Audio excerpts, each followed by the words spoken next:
Isang mapagpalang araw sa ating lahat mga lods. For today's video, ngayong araw mga idol ay gagawa tayo ng dalawang 6-seater na dining table.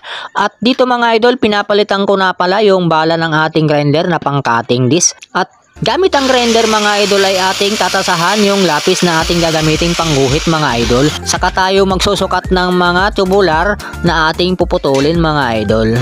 At ginamitan ko na rin mga idol ng eskwala yung ating mga guhit na tatabasin ng mga tubular mga idol para sigurado na tuwid at hindi siya liko-liko mga idol. Pagkatapos ko nga palang maguhitan lahat ng ating tubular mga idol ay atin nang tatabasin gamit ang ating grinder. At natapos ko nang tabasin lahat yung tubular na 1 by 1 mga idol. At pinagsama-sama ko na at kakabit na natin at i-welding. Sinukatan ko na rin at ginuhitan gamit ang eskwala mga idol para tuwid yung ating mga ilalagay na tubular na 1 by 1 na ating tinabas kanina mga idol.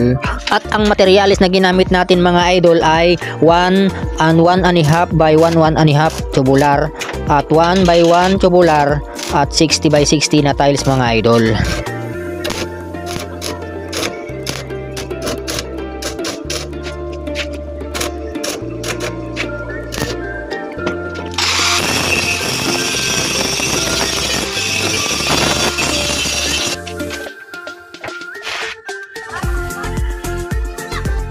Ayun na guys, tapos na yung lamisang ginawa natin. Dalawa to, ayan. Wow! Ito na yung finished product mga idol. Ayan. Dalawang. Wala pa siyang pintura. Ang natin pipinturahan to. Susunod na araw.